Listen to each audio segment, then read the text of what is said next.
Vamos abrir a palavra do Senhor, irmãos, no Salmo 130. Salmo 130.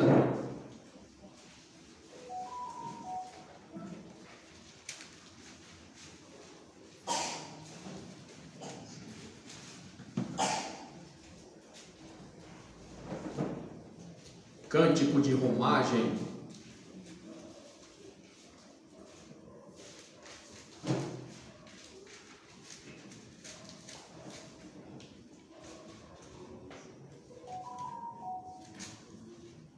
Diz assim a palavra de Deus: das profundezas clamo a ti, Senhor. Escuta, Senhor, a minha voz. Estejam alertas os teus ouvidos às minhas súplicas. Se observares, Senhor, iniquidades, quem, Senhor, subsistirá? Contigo, porém, está o perdão para que te temam. Aguardo o Senhor, a minha alma o aguarda. Eu espero na sua palavra. A minha alma anseia pelo Senhor mais do que os guardas pelo romper da manhã. Mais do que os guardas pelo romper da manhã, espere Israel no Senhor, pois no Senhor há misericórdia, nele copiosa redenção. É ele quem redime a Israel de todas as suas iniquidades. Senhor Deus, mais uma vez, invocamos o teu nome, sabendo, ó Deus, das nossas imperfeições, sabendo, ó Deus, que só em ti há vitória, só em ti há saída, somente no Senhor nós podemos confiar. Guarda-nos pela tua providência, orienta o nosso caminho para que andemos com retidão, de acordo com o ensino da tua santa palavra. Tenha piedade de nós, ó Deus, porque somos pecadores, mas em meio aos pecados que nós cometemos, nós temos a possibilidade de enxergar estas nossas faltas e diante do Senhor confessá-las, para que o Senhor nos restaure. Ó Deus, ajude-nos para que nos arrependamos daquilo que temos feito e que não tem te agradado. Nos ajude, ó Deus, a nos afastar das iniquidades que dilaceram o nosso coração. Faz, ó Deus, com que tenhamos prazer em estar aos teus pés e em aprender de ti. Fala-nos, ó Deus, nesta noite, como o Senhor tem falado conosco, tão frequentemente, tão cotidianamente. Queremos ouvir a tua voz. Queremos, ó Deus, nos conformar à tua vontade revelada. Em Cristo Jesus, nosso Senhor e Salvador. Amém. Meus irmãos, nós temos aqui mais um precioso salmo de romagem. E nós temos aqui palavras de oração que realmente podem tocar a nossa alma e provocar uma grande transformação em nosso viver. Não é possível saber quem escreveu esse salmo, não é possível saber em que circunstância ele foi escrito, mas esse é mais um salmo que nos lembra das nossas fragilidades. E ao fazer isso, ele tem o poder de gritar alto em nossa alma, dizendo que nos piores momentos da nossa vida, nós ainda podemos contar com o auxílio do Senhor. E o que pode nos dar mais paz? E o que pode nos dar mais esperança do que saber que nos piores momentos nós podemos contar com o auxílio de Deus? Como acontece com os salmos de romagem, nós precisamos ressaltar que esse não é um mero canto que registra a experiência pessoal do escritor, pelo menos não tão somente isso, mas é um hino entoado coletivamente ao longo de muitos e muitos anos e que expressa verdades que são comuns a todos os crentes em particular e também são comuns ao povo de Deus de uma maneira geral. O povo de Israel, calejado por tantas dores, e mesmo a igreja hoje, certamente podem referendar as palavras desse texto, podem atestar que são palavras verdadeiras, podem entender que são doces palavras, já que o Salmo nos impulsiona a olhar para Deus acima de tudo. Vejam, meus irmãos, como o Salmo tem uma estrutura óbvia aqui de oração.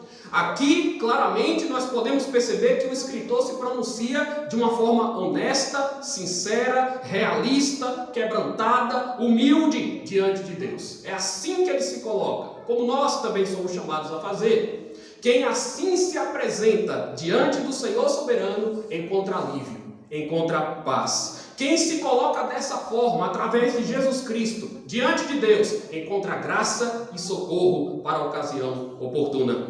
O Salmo, meus irmãos, abre uma porta de esperança preciosa para quem está caído, para quem está machucado, para quem está abatido, para quem está desanimado, para quem desceu ao fundo do poço, para quem não enxerga mais saída, como muitas vezes nós podemos nos sentir ao longo da nossa vida, da nossa trajetória. Por vezes parecem que todas as portas se fecharam. E é assim que o salmista se sente aqui. Mas é importante dizer, irmãos, que esse salmo explicita a necessidade do arrependimento. Ele convoca o povo de Deus a se arrepender, a se humilhar, a se colocar diante de Deus como pecadores que nós de fato somos. Já que as referências nesse salmo indicam que a razão do abatimento que aqui está sendo exposto, que é enfrentado aqui pelo servo de Deus, não é outra senão o próprio pecado. Ora, meus irmãos, nós sabemos que é isso que o pecado traz: decepção, abatimento, angústia. Muitas vezes o pecado que nós cometemos é a razão mais direta das mazelas que nós temos que enfrentar. O pecado esmaga a nossa consciência, o pecado nos isola das pessoas, o pecado nos faz errar o alvo. O pecado rouba a nossa alegria, invade os nossos pensamentos à noite, nos prende em armadilhas terríveis. O pecado nos desgasta, nos maltrata, nos desorienta, mais do que qualquer outra coisa. O pecado nos cega, nos endurece, nos divide. O pecado deturpa a nossa interpretação, nos faz perder a sensibilidade espiritual, porque ele entorpece a nossa mente, ele nos ilude para depois nos desmoralizar. Os efeitos do pecado são estes, meus irmãos. Então, grande parte da vida do crente, e nós somos crentes, grande parte da nossa vida consiste em uma luta intensa contra o pecado. E por mais difícil que seja, nós podemos garantir aos irmãos de que essa é uma luta da qual nós saímos vitoriosos pelo poder de Deus. De fato, nós não temos forças em nós mesmos para vencermos o pecado. Desista, você não conseguirá sozinho vencer o pecado. Não temos condições. Mas o Espírito Santo de Deus semeia a palavra em nossos corações, muda a dinâmica da nossa natureza rebelde, nos faz sentir repúdio pelo mal e nos impele a buscar a Deus, mesmo quando nós não estamos dispostos a fazer isso. É assim, meus irmãos, que nós podemos traduzir a grandiosa obra de redenção que Deus opera. E que só Deus opera. Que maravilhosa graça. O salmista pecou, como todos os servos de Deus pecam. Nós podemos perceber, meus irmãos, que o grande drama aqui é o pecado que ele cometeu. A nação canta porque a nação participa disso. A igreja atesta essa verdade porque a igreja também é pecadora. Nós somos pecadores, nós estamos sendo trabalhados, lapidados, santificados, aperfeiçoados, corrigidos, repreendidos por Deus ao longo da nossa trajetória. O salmista pecou como todos pecam, como todos os genuínos servos de Deus. Mas ele também sente o golpe que nós sentimos, o estrago, o ferimento que o pecado causa. E então ele nos indica o antídoto, ele nos aponta o caminho para a restauração. Ele demonstra claramente que, ao contrário do que nós somos tentados a pensar, nem tudo está perdido. O pecado pode ter feito um grande estrago na nossa vida, mas nem tudo está perdido.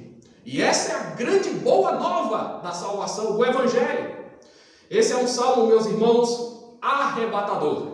Muitos homens de Deus nutriram um forte apreço por ele, porque esse é um salmo que traz certezas consoladoras para pecadores arrependidos. E é sobre isso que eu gostaria de lhes falar nessa noite, meus irmãos, sobre certezas consoladoras para pecadores arrependidos. Então, escute bem.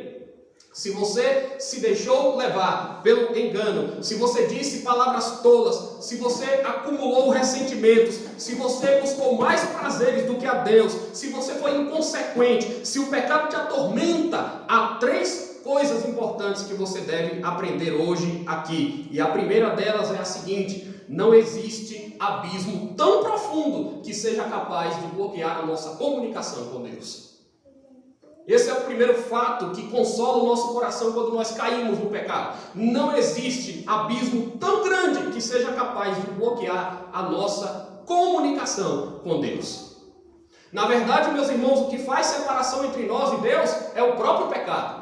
Quando visitamos as páginas do livro de Isaías, percebemos isso. Os nossos pecados fazem separação entre nós e Deus. O pecado rompe o vínculo, quebra a comunhão de nós com o Senhor e até mesmo de nós com os outros.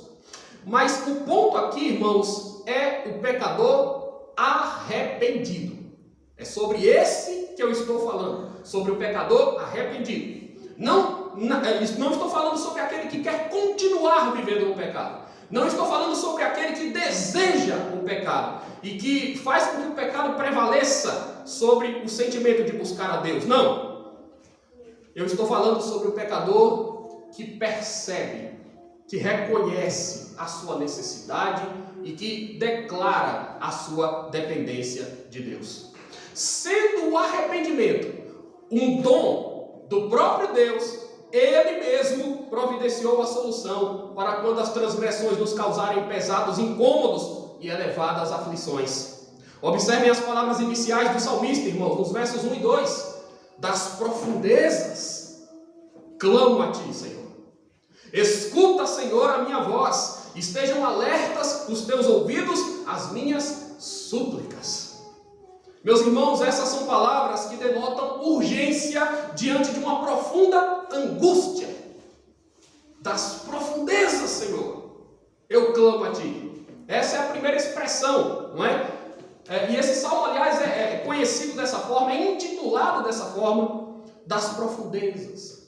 Das profundezas clamo a Ti, Senhor. Então, por mais que o salmista esteja em meio à dor e ao sofrimento, a primeira frase que ele elabora já nos dá esperança. Sabem por quê, irmãos? Porque ele mostra que é possível clamar a Deus das profundezas, com a convicção de que Deus nos escuta. Deus nos escuta. Então, não importa onde você esteja, como você esteja, nem há quanto tempo você se encontra mergulhado em crise severa, Deus pode escutar as nossas orações. Por isso que a primeira frase desse salmo já nos dá esperança. Porque por mais que ele esteja lidando com o seu próprio pecado, por mais que ele esteja triste e abatido, ele sabe que ele pode falar com Deus e que Deus o ouve. Você pode estar em um lugar ermo, inóspito, hostil. Você pode estar consumido pela tristeza, decepcionado, em total desalento. Você pode argumentar que já fez várias tentativas, que já vagou por vários caminhos até perder o fôlego. Você pode estar em um casebre abandonado, em uma masmorra suja, no leito de um hospital, numa clínica de reabilitação, no sufoco do ambiente de trabalho. Você pode estar sem tempo, sem dinheiro, sem saúde, sem amigos. Você pode estar sem um rumo definido e talvez tudo isso, inclusive, seja o resultado dos seus próprios pecados, das suas escolhas desastrosas. Mas na condição que você estiver, na posição que você ocupa hoje, nas mais densas trevas, você pode clamar a Deus. E esse é o começo que pode significar a mudança da sua sorte. Você pode interceder, você pode buscar a presença de Deus. Israel clamou no Egito e Deus ouviu. Jó clamou deitado em cinzas e Deus ouviu. Sansão clamou mergulhado na humilhação dos filisteus e Deus ouviu. Jonas desobedeceu e clamou do ventre do peixe e mesmo assim Deus o ouviu. Os moradores de Nínive clamaram arrependidos e Deus os ouviu.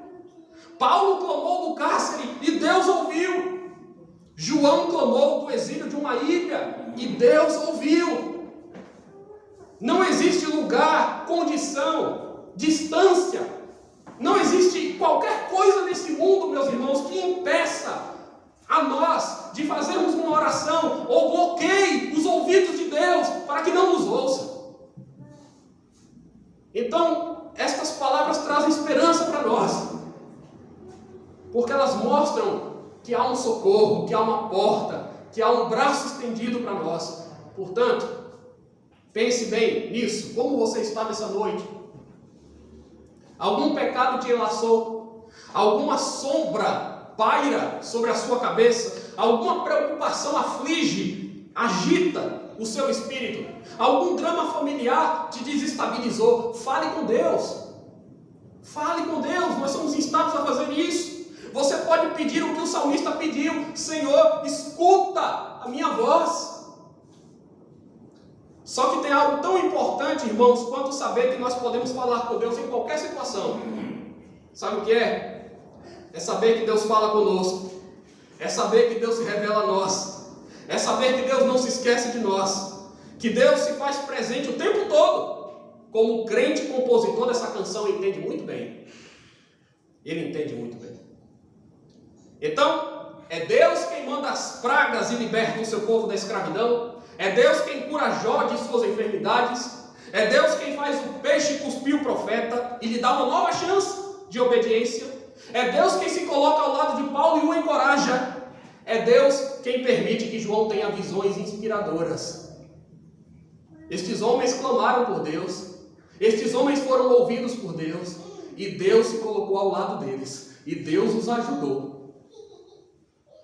Então nós não podemos desprezar este agir de Deus, esta ação invisível, mas tão providencial para nós, porque isso ocorre conosco, irmãos, e todos os dias é Deus quem nos socorre, é Deus quem ameniza as consequências das nossas próprias maldades, é Deus quem ouve o nosso clamor e nos ergue do pó, é Deus quem abre a madre da mulher estéril, é Deus quem quebra os grilhões do vício. Nós clamamos e Deus estende a sua mão, nós clamamos e Deus revela o seu querer, nós clamamos e Deus fala conosco, Deus opera milagres, nós clamamos e Deus pode regenerar até o coração de pedra.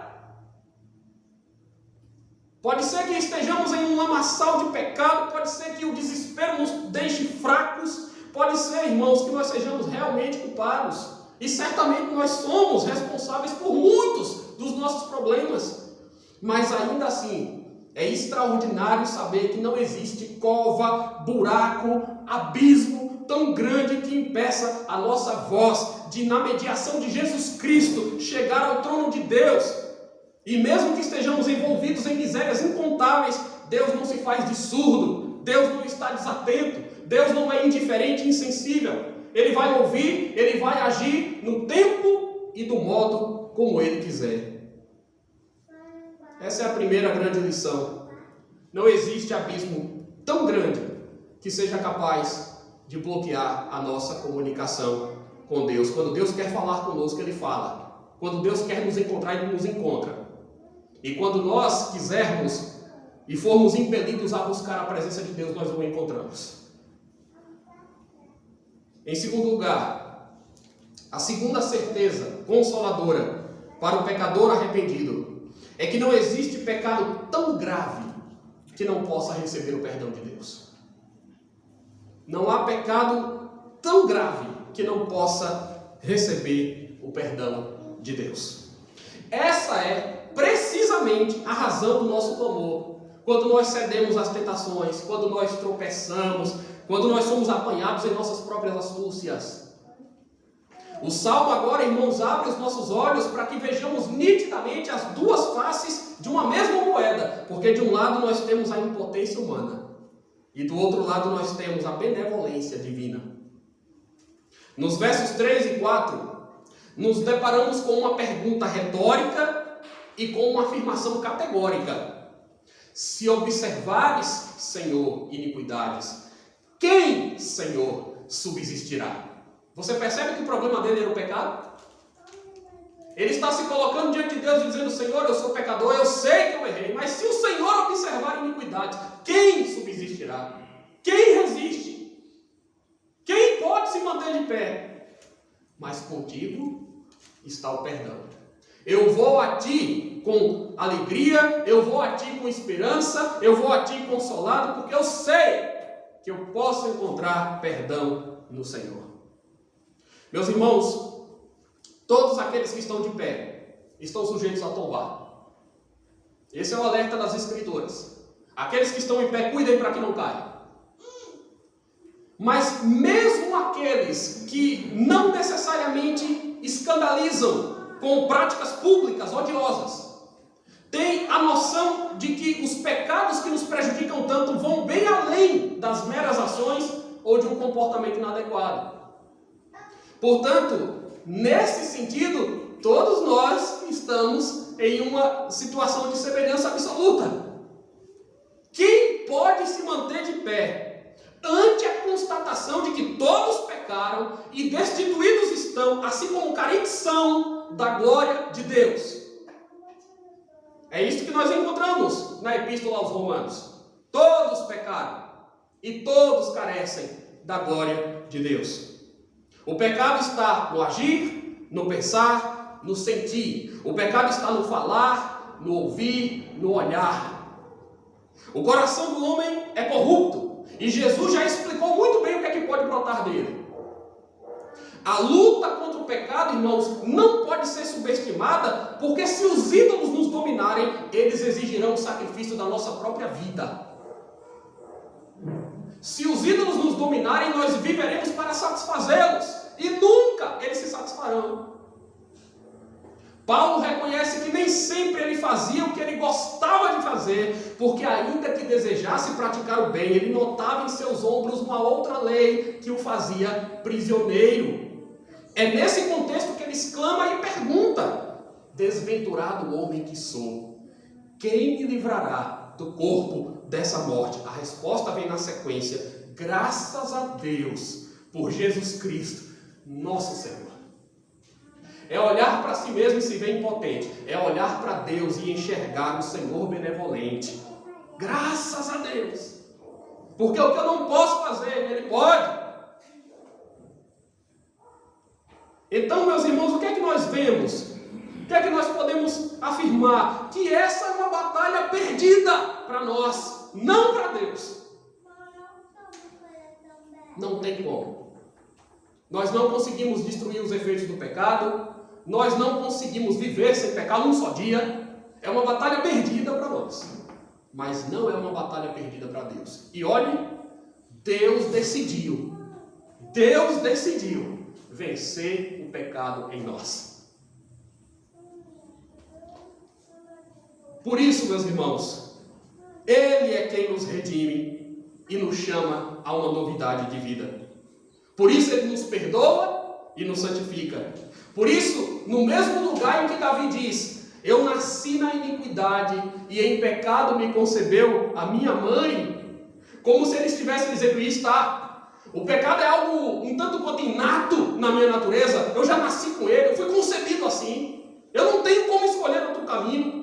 Ao mesmo tempo em que ele diz isso, eu nasci em pecado minha mãe me concebeu. Ele também diz: compadece-te de mim, ó Deus, segundo a tua benignidade e segundo a multidão das tuas misericórdias, apaga as minhas transgressões.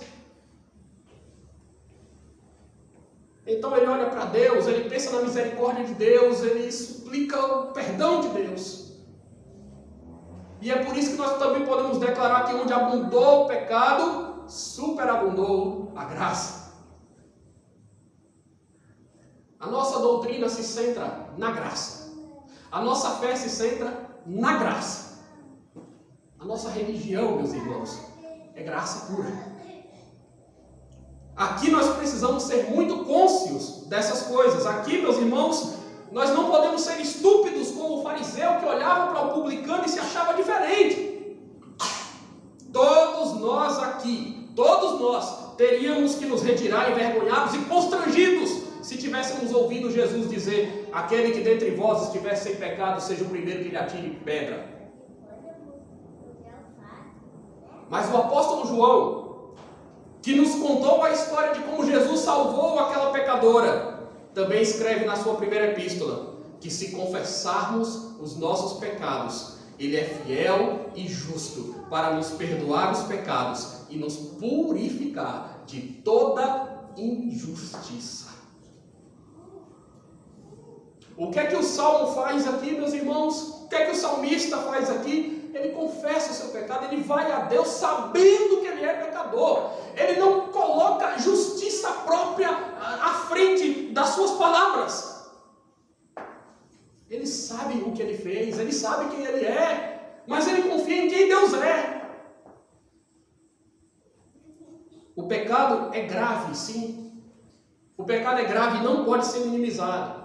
Se o pecado for minimizado, o evangelho também é. Foi o nosso pecado que levou Jesus Cristo à cruz. Mas não perca de vista que Jesus foi até a cruz, porque havia um supremo e maravilhoso interesse de Deus em nos perdoar.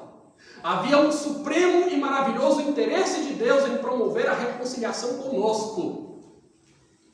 Então, meus irmãos, por isso, lá no Calvário, nós vemos o quão horríveis são as nossas iniquidades. Mas lá no Calvário, nós vemos o quão alta, acima da terra, são as misericórdias de Deus e a sua determinação de nos afastar das nossas transgressões, de desviar o seu juízo de nós e a sua ira de nós, de lançar os nossos pecados nas profundezas dos mares, de não usar mais os nossos pecados como uma forma de nos condenar eternamente.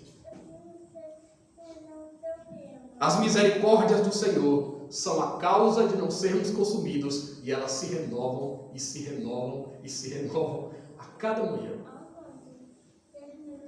Ninguém é justo diante de Deus. Não há um só justo. Um só. Nenhum sequer. O único justo que habitou essa terra foi até a cruz. Depois foi até o túmulo. E depois ressuscitou de lá. Ninguém é justo diante de Deus. Mas nós podemos ser justificados mediante a fé para termos paz com Deus por intermédio de Cristo Jesus. O que você tem feito na sua vida? O que exatamente, ou do que exatamente você precisa se arrepender?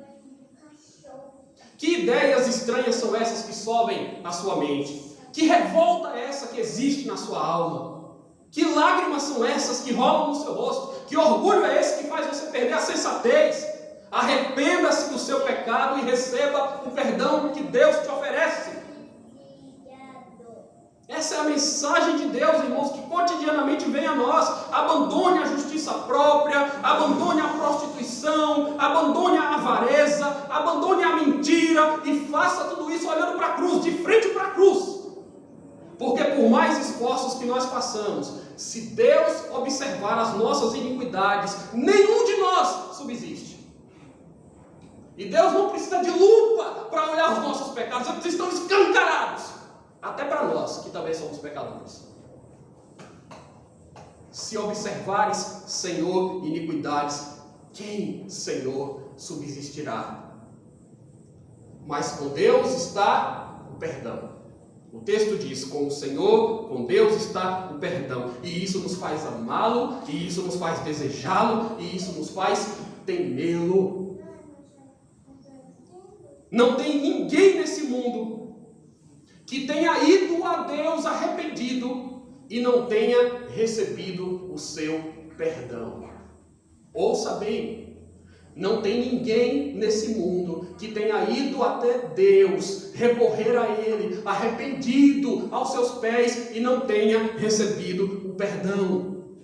Pergunte a Raabe, pergunte a Pedro, pergunte a tantos outros. Não existe pecado, por mais persistente e tenebroso, que não possa ser dobrado pela graça de Deus, que não possa receber o perdão de Deus. E esta é, sem dúvida, a outra verdade consoladora para corações arrependidos, para pecadores arrependidos. Meus irmãos, em terceiro e último lugar, podemos dizer que não existe circunstância tão arrasadora que possa lançar em descrédito a palavra e o propósito de Deus. Não existe nada nesse mundo, nenhum evento, nenhum episódio, nenhum acontecimento circunstancial que lance por terra a palavra e o propósito de Deus. Aquilo que faz parte do seu desígnio, aquilo que é o beneplácito da sua vontade, se cumpre, se estabelece, se sobrepõe. Prestem atenção, irmãos. Deus tem um plano. Para tudo que acontece, Deus tem um plano. E nós podemos acreditar nesse plano. Os decretos do Senhor não falham.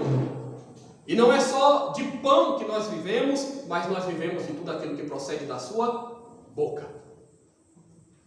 O salmista pecou, nós podemos ver que ele está preocupado com o seu pecado, ele está se apresentando de Deus, entretanto, confiante. De onde vem a confiança do salmista? A sua confiança se funda naquilo que Deus promete, se funda naquilo que Deus é, se funda naquilo que Deus faz. Então ele não está autoconfiante, ele está confiando em Deus. Ele tem provas históricas, ele tem experiências de como Deus é misericordioso, de como Deus é compassivo. Irmãos, o pecado às vezes torna as circunstâncias muito delicadas para nós. E provavelmente esta questão está aqui sutilmente colocada nas palavras desse texto. O pecado torna as circunstâncias muito delicadas. O pecado empobrece, o pecado esmorece, o pecado adoece o corpo e a alma. O pecado nos faz sofrer consequências, nos faz sangrar emocionalmente. E pode ser que um único pecado, cometido uma única vez, pode causar um impacto tão grande que os seus efeitos atravessam o tempo. Passam-se muitos anos, décadas, e aquilo que você fez de errado ainda te acompanha.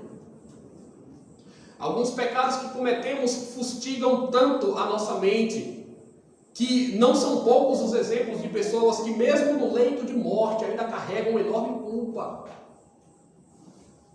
Uma culpa que vem do passado, que elas tentam até naquele momento, a todo custo, se penitenciar dos males que praticou. Mas você não precisa viver de uma maneira miserável. O que o Salmo nos mostra é que nós não precisamos viver dessa maneira miserável. Nós não precisamos viver sem esperança, nós não precisamos viver mergulhados nesse desprazer, nessa angústia inquietante. E o modo pelo qual nós podemos viver bem e com boas expectativas, apesar dos nossos pecados, é aguardando, é esperando, é ansiando pelo agir de Deus. Nós sabemos que Deus pode pôr em liberdade novamente os seus servos. Nós sabemos que Deus pode conceder o suporte que nós precisamos. Sabemos que se somos infiéis, Ele permanece fiel, pois de maneira nenhuma pode negar-se a si mesmo. Deus nos mantém seguros durante a tempestade. Deus traz calma diante dos sobressaltos. Deus faz com que os nossos temores se esvaiam. Não é dos homens que nós esperamos alguma coisa, irmãos, mas é de Deus. Quando Davi cometeu um grande pecado, ele disse: caia eu nas mãos do Senhor, porque são muitíssimas as suas misericórdias, mas nas mãos dos homens não caia eu. Não é dos homens que nós esperamos misericórdia, é de Deus. Nós não estamos acostumados a ver nesse mundo tantos atos de misericórdia. E mesmo os gestos de compaixão que há, são geralmente feitos de forma interesseira. Mas em nossas melhores obras, irmãos, há entulhos, há resquícios ou evidências claras de egoísmo, de maldade, de idolatria. Mas não é sobre o perdão dos homens, sobre a misericórdia dos homens, sobre a falsa redenção dos homens. É sobre o perdão, a misericórdia e a redenção que vem de Deus. Então nós podemos dizer: aguardo o Senhor, a minha alma o aguarda, eu espero na sua palavra, a minha alma anseia pelo Senhor mais do que os guardas pelo romper da manhã. Por que essa expressão, a minha alma anseia pelo Senhor mais do que os guardas pelo romper da manhã? A noite reserva os maiores perigos, nós sabemos muito bem disso. Os maiores perigos, os grandes crimes, os mais violentos ou os mais frequentes, num volume maior, são cometidos ao longo da noite. Qualquer vigia sabe disso. Qualquer sentinela, qualquer segurança que trabalha em qualquer lugar sabe muito bem disso. A noite reserva os maiores perigos. Mas aqueles que trabalham madrugada adentro sabem que logo surgirá um novo dia para lançar luz sobre a escuridão. E da mesma forma, aqueles que pecam e se arrependem e clamam a Deus, contam com o seu perdão e ficam na expectativa de que Deus faça dissipar as trevas que invadiram as suas vidas quando eles deram ocasião à carne. É assim. Quando nós pecamos e nos ferimos, nós ficamos esperando pelo romper da manhã. Nós ficamos esperando para que as trevas sejam vencidas pela luz. Nós ficamos esperando para que a graça de Deus prevaleça sobre as nossas más intenções. Mais do que os guardas pelo romper da manhã, espere Israel no Senhor. Por que Israel deve esperar no Senhor, irmãos? Por que a igreja deve esperar no Senhor? Porque cada um de nós deve esperar no Senhor. Porque no Senhor a misericórdia, porque no Senhor a copiosa redenção, porque é o Senhor, ninguém mais, que nos redime de todas as nossas iniquidades. Gosto muito do que escreve Paul Tripp, quando afirma que a melhor notícia do reino não é a isenção de dificuldades, de sofrimentos ou de perdas, antes é a notícia do Redentor que veio nos resgatar de nós mesmos. E o seu resgate produz mudança que basicamente altera a nossa resposta às realidades inevitáveis. O Redentor torna rebeldes em discípulos, torna tolos em ouvintes humildes. Ele faz com que paralíticos voltem a andar. Nele nós podemos encarar a vida e reagir com fé, com amor e com esperança. Eu não sei como você entrou nessa igreja hoje. E não sei também que tipo de pecados você tem cometido. Não sei quais são os dramas que você tem experimentado por conta de suas escolhas ruins, por conta de tentar fazer algo diferente daquilo que a palavra de Deus ordena. Mas você é chamado a se arrepender. E você não precisa se entregar ao abatimento, nem ao desespero completo. Há 3 certezas consoladoras que nós podemos verificar aqui. Não existe abismo tão grande que impeça Deus de falar conosco, que impeça você de fazer uma oração, que bloqueie a nossa comunicação com Deus. Não existe. Nós podemos suplicar a sua graça e podemos encontrar. Não existe pecado tão grave que não possa receber o perdão de Deus. Por todos os tempos, em todos os lugares do mundo, pecadores miseráveis têm se arrependido dos seus pecados, têm chorado pelos seus pecados, tem se lançado aos pés do Salvador, tem pedido a sua misericórdia e tem alcançado a misericórdia que vem de Deus. O arrependimento é um dom de Deus. Quando nós nos colocamos diante dele arrependidos, é um sinal claríssimo de que ele vai nos perdoar, sim. De que a obra que ele tem para realizar, a obra redentora já iniciou. Ela inicia antes mesmo de darmos um primeiro passo em direção a Deus. Sem a obra da graça, eu não dou nenhum passo em direção a Deus. Nenhum. Uma vez que Deus me alcança com a sua mão dadivosa, eu sou então lançado diante dele aos seus pés e recorro a ele. Não existe circunstância tão arrasadora que possa lançar em descrédito a palavra e o propósito de Deus. Ele tem um propósito na sua vida, na minha vida. É possível que você esteja desgastado com as coisas que você tem praticado. É possível que você esteja sofrendo por causa do seu pecado. Mas há um propósito de Deus nisso tudo. A sua alma deve aguardar no Senhor. Você deve esperar na salvação de Deus. Confiar nele. Sua palavra se cumpre, sua promessa se cumpre. Este é um Deus que tem atributos santos. Esse é um Deus perfeito, que oferece perdão completo. Nós não precisamos temer as angústias que o pecado traz. Quando nós nos arrependemos, Deus porá fim a todas estas angústias. Deus haverá de nos redimir, meus amados irmãos. Deus haverá de redimir o nosso coração. Não apenas Deus vai limpar o pecado que existe nesse mundo, mas Deus vai limpar o pecado que existe em nós, que tantos transtornos trouxeram a nós, porque nós precisamos ser redimidos de nós mesmos. Das profundezas eu clamo e o Senhor me escuta. Que o Senhor nos abençoe. Amém.